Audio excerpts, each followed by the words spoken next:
Assalamualaikum warahmatullahi wabarakatuh. Berjumpa lagi dengan saya, Asridina Feviani. Kali ini saya akan menyampaikan materi pada mapel Produk Kreatif dan Kewirausahaan kelas 11. Materi kali ini yaitu mengenai membuat prototipe produk, barang, atau jasa. Saya akan sampaikan kompetensi dasar pada materi kali ini. Yang pertama yaitu kompetensi dasar 3.5, menganalisis proses kerja pembuatan contoh atau prototipe produk, barang, maupun jasa. Kompetensi dasar 4.5 yaitu membuat alur dan proses kerja pembuatan contoh atau prototipe produk, barang, atau jasa. Nah, itu kompetensi dasar yang harus dikuasai oleh siswa-siswi kelas 11 jurusan multimedia, khususnya di SMK Negeri 2 Cimahi. Berikutnya, setelah kita tahu kompetensi dasar apa yang harus kita kuasai, maka kita akan membahas mengenai ruang lingkup materi dari pembahasan kita kali ini. Materi yang akan dibahas yaitu mengenai pembuatan prototipe produk, barang, maupun jasa, khususnya di bidang multimedia. Ada beberapa materi yang akan kita bahas. Di sini saya mencoba meringkas, ada 5 materi dari pembahasan kita kali ini. Yang pertama adalah tahapan proses kerja pembuatan prototipe produk, barang, maupun jasa. Yang kedua, mengenai keunggulan dan kelemahan proses kerja pembuatan contoh atau prototipe produk, barang, atau jasa. Yang ketiga adalah alur dan proses kerja pembuatan prototipe produk, barang, maupun jasa. Materi yang keempat yaitu mengenai tujuan pembuatan alur dan proses kerja pembuatan prototipe atau contoh produk, barang, maupun jasa. Dan materi yang kelima mengenai pengawasan mutu. Yang di sini cakupannya adalah prosedur pengawasan mutu produk dan jenis-jenis pengawasan mutu produk. Baik, kita akan bahas satu persatu dari ruang lingkup materi yang telah saya sebutkan tadi. Yang pertama adalah tahapan proses kerja pembuatan prototipe produk, barang, maupun jasa. Mari kita simak penjelasannya berikut ini.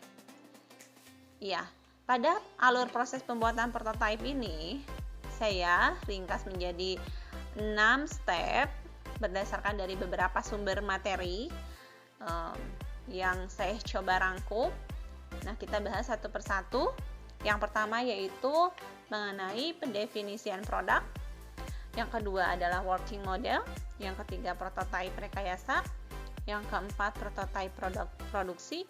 Yang kelima qualify production item. Dan yang keenam adalah model.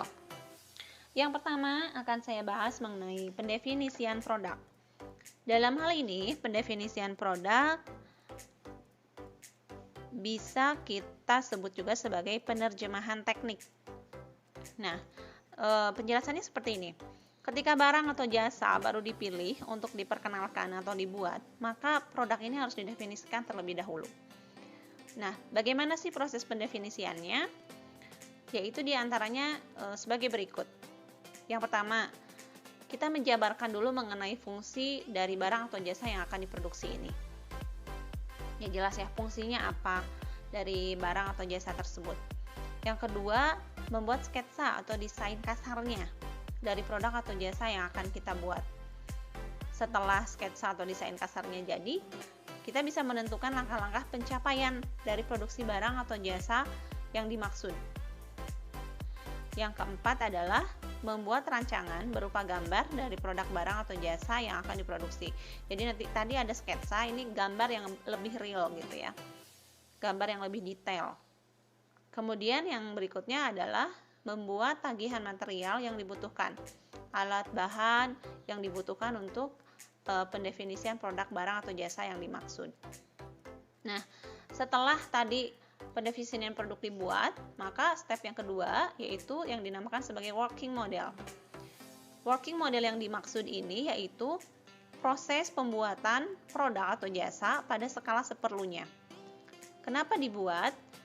Tujuannya adalah untuk membuktikan bahwa konsep dari pembuatan produk atau jasa ini dimaksudkan untuk menemukan hal-hal yang tidak sesuai dengan konsep yang telah dibuat. Jadi, working model ini dibangun sebagai uji parameter fungsional dan dapat membantu perancangan prototipe yang dimaksud. Nah, setelah dibuat working modelnya, langkah berikutnya atau langkah yang ketiga yaitu membuat prototipe rekayasa.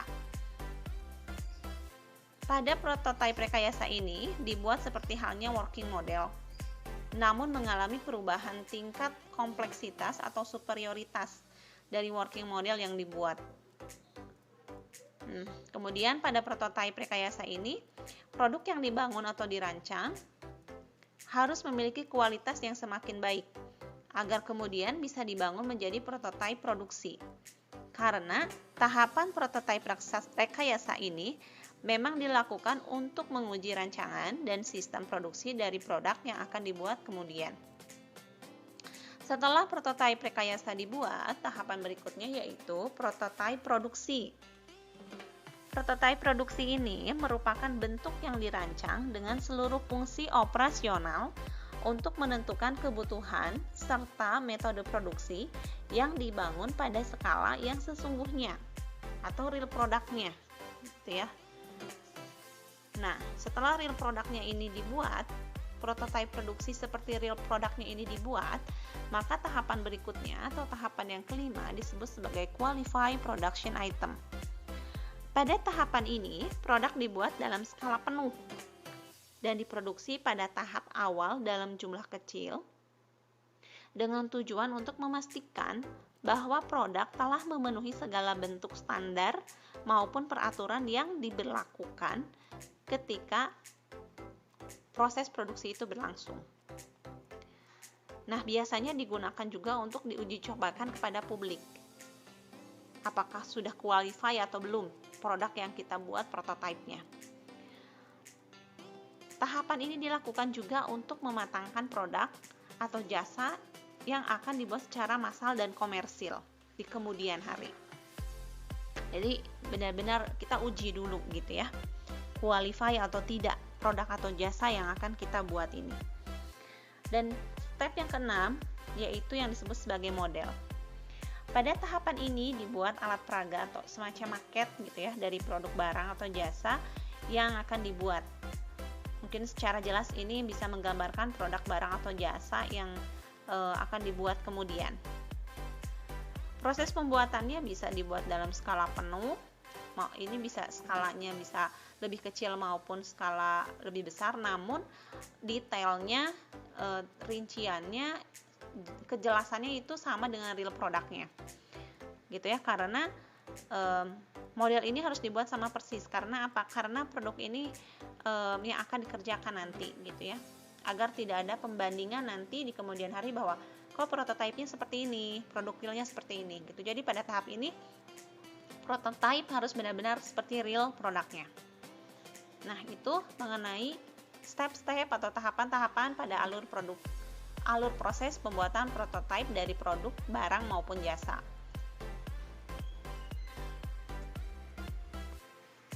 Baik, pembahasan berikutnya yaitu mengenai keunggulan proses kerja pembuatan prototipe produk maupun jasa. Di sini saya ringkas menjadi 4 keunggulan. Yang pertama yaitu adanya komunikasi yang baik antara produsen selaku pembuat produk dengan konsumen atau pelanggan. Jadi dengan pembuatan prototipe ini memungkinkan gitu ya, komunikasi yang terjadi antara produsen dan konsumen itu berlaku baik gitu ya. Jadi ada proses diskusi dan sebagainya agar si produk ini nantinya tidak mengecewakan. Yang kedua yaitu produsen dapat bekerja lebih baik dalam menentukan kebutuhan konsumen atau pelanggannya. Gitu ya, dengan prototipe ini keunggulannya produsen dapat bekerja lebih baik.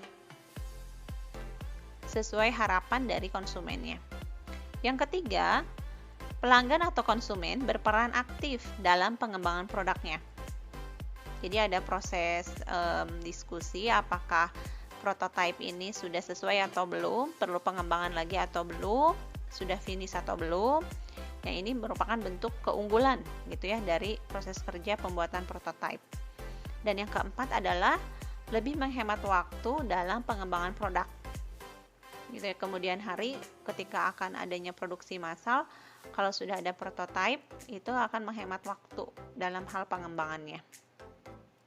Karena segala macam permasalahan, problem itu sudah bisa diatasi ketika prototipe dibuat gitu ya.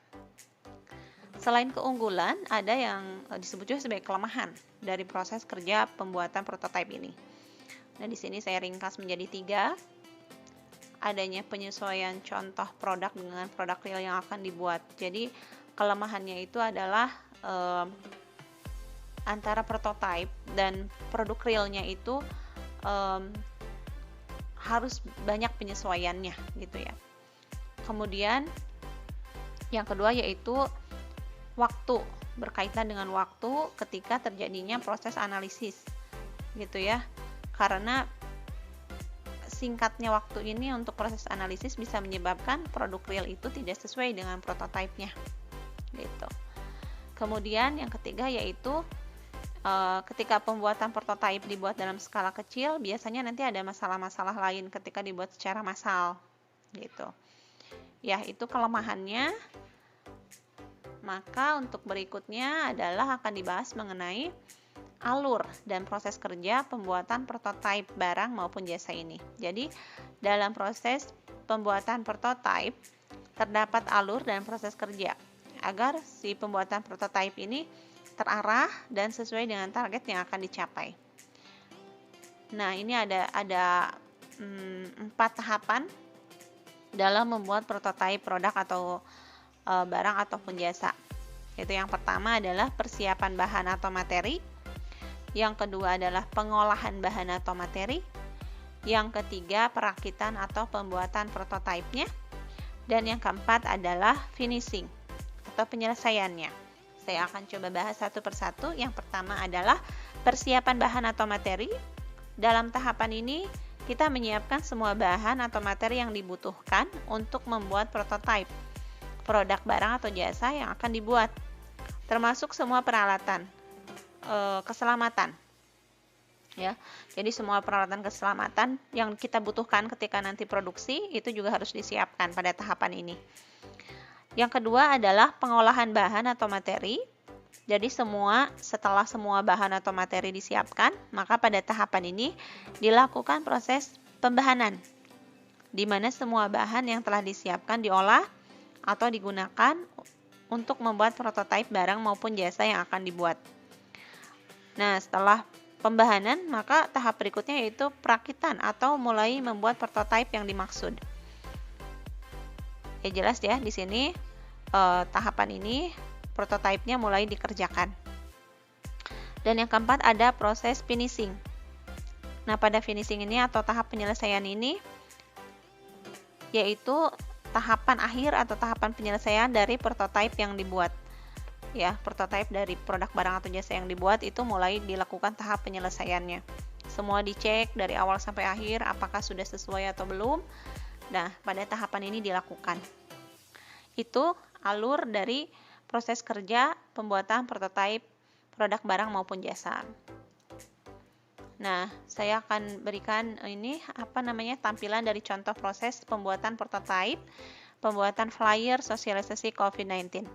Karena bidang yang saya pegang itu di jurusan multimedia, maka saya ambil contoh untuk pembuatan prototipe ini yaitu pada mapel desain grafis percetakan.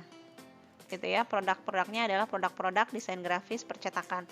Banyak sekali sebenarnya, tidak hanya flyer, ada poster, banner, kartu nama, ada cover modul, cover buku dan sebagainya. Tapi saya ambil di sini flyer karena ya dalam situasi pandemi ini juga sangat erat kaitannya. Banyak juga flyer-flyer digital maupun cetak yang dibuat saat ini. untuk mensosialisasikan mengenai COVID-19. Nah, tahapannya adalah sebagai berikut. Di sini saya buat ada 5 tahapan. Tahapan yang pertama, ini secara umum bisa dikerjakan dalam bidang apapun ya. Ini hanya sebagai contoh saja. Yang pertama yaitu persiapan bahan atau materi. Jadi pada semua proses pembuatan prototipe, yang pertama adalah persiapan bahan atau materi. Nah, karena contohnya flyer sosialisasi COVID-19, maka pada tahap ini dilakukan persiapan ide gitu ya. Flyernya akan dibuat seperti apa, sesuaikan dengan temanya, sesuaikan dengan hasil yang diinginkan gitu. Kemudian setelah idenya ada, dikembangkan, maka kita masuk ke tahap berikutnya yaitu pengolahan bahan atau materi. Pada tahap ini yaitu kita coba tentukan aplikasi atau software yang akan kita gunakan dalam membuat desain flyer ini. Ya, biasanya tergantung kepada individu masing-masing. Senangnya apakah menggunakan perangkat komputer dengan beragam softwarenya, bisa Corel Draw, bisa Photoshop, bisa Adobe Illustration, biasanya tergantung dengan kebiasaan dan enaknya pakai software apa. Mungkin juga ada yang menggunakan edit desain grafis online, misalnya seperti Canva dan yang sejenisnya. Nah, setelah kita menentukan aplikasi atau softwarenya, tahap berikutnya yaitu perakitan atau pembuatan prototipenya. Mulailah kita buat prototipenya gitu ya. Idenya sudah ada, softwarenya sudah ada, maka langsung saja dibuat prototipenya. Oh iya, maaf, saya revisi di sini ada 4 tahapan ya, 4 tahapan bukan 5 tahapan. Baik, yang keempat yaitu tahap finishing atau penyelesaian produknya. Jadi setelah kita buat prototipenya, kita cek ulang pada tahap finishing ini apakah sudah sesuai atau belum. Kalau sudah sesuai, kita bisa lanjutkan pada proses cetak prototipe desain flyer ini gitu ya. Nah, mungkin ini contoh saja desain dari flyer digital mengenai COVID-19. Ini bisa dicetak kemudian untuk beragam kebutuhan gitu ya, beragam tempat, beragam kebutuhan. Nah, setelah contohnya saya akan menyampaikan mengenai tujuan dari alur dan proses kerja pembuatan prototipe barang maupun jasa ini. Jadi kenapa sih kita membahas tujuannya? Karena jangan sampai pembuatan prototipe ini tidak bertujuan gitu. Yang jelas pembuatan prototipe ini tujuannya yaitu agar proses pembuatan prototipe ini terarah dan sesuai dengan target yang akan kita capai. Nah, ini saya coba buat seperti ini. Tujuannya diantaranya adalah mengefisiensi biaya produksi dan memaksimalkan laba gitu ya. Yang kedua, memaksimalkan pembuatan produknya. Yang ketiga, memaksimalkan alat produksinya. Yang keempat, meminimalisir perubahan tenaga kerja. Dan yang kelima adalah meminimalisir perubahan nilai produksinya. Jadi sangat jelas saya kira. Jadi dengan pembuatan prototipe ini, segala hal yang sifatnya akan menimbulkan masalah kita minimalisir, segala hal yang sifatnya akan memberikan keuntungan atau kelebihan kita maksimalkan gitu ya. Nah, dalam pembuatan sebuah produk baik itu barang maupun jasa, kita harus melakukan yang namanya pengawasan mutu produk gitu ya. Jadi selain tadi ada pembuatan prototipe, alur-alurnya sudah kita bahas, maka step berikutnya adalah kita harus melakukan pengawasan mutu produk. Dalam pengawasan mutu produk ini saya akan bahas 2 subbab atau submateri, yaitu yang pertama adalah prosedur pengawasan mutu produk dan yang kedua adalah jenis-jenis pengawasan mutu produk. Yang pertama yaitu mengenai prosedur pengawasan mutu produk. Nah, pada materi ini hal-hal terkait dengan prosedur pengawasan mutu produk diantaranya adalah mengenai kerusakan dan mutu produk, kemudian mengenai kendali mutu terpadu, dan yang ketiga mengenai pencegahan terjadinya kerusakan dari produk yang dimaksud. Yang kedua yaitu mengenai jenis-jenis pengawasan mutu produk. Di sini ada 4 cakupan jenis-jenis pengawasan mutu produk, yaitu diantaranya yang pertama adalah pemantauan mutu bahan. yang kedua adalah pemantauan produk jadi, dan yang ketiga pemantauan proses produksi. Lalu yang keempat adalah pemantauan packaging. Jadi dari A sampai Z-nya, dari bahan sampai packagingnya itu benar-benar harus diawasi gitu ya. Agar si produk ini menjadi produk yang bermanfaat, menjadi produk yang bisa dirasakan, dinikmati oleh konsumen atau klien kita. Nah, mungkin itu materi kali ini yang bisa saya sampaikan mengenai alur atau tahapan pembuatan prototipe dari produk barang maupun jasa. Terima kasih, semoga apa yang saya sampaikan ini bisa bermanfaat, menjadi penambah wawasan kita semua, khususnya anak-anak siswa-siswi di jurusan multimedia kelas 11. Terima kasih, saya Asri Dena Feviani, pengajar di jurusan multimedia SMK Negeri 2 Cimahi, mengucapkan banyak sekali terima kasih atas perhatiannya. Semoga kedepannya saya bisa mengembangkan materi-materi terkait di bidang multimedia lainnya.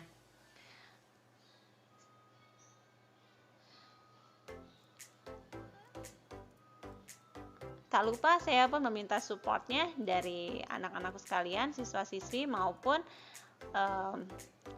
siapapun yang melihat tayangan ini untuk subscribe channel saya, like, comment, share, dan bisa juga dinyalakan loncengnya.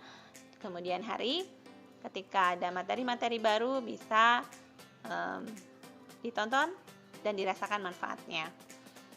Terima kasih banyak sekali lagi. Wabillahi taufiq wal hidayah. Wassalamualaikum warahmatullahi wabarakatuh.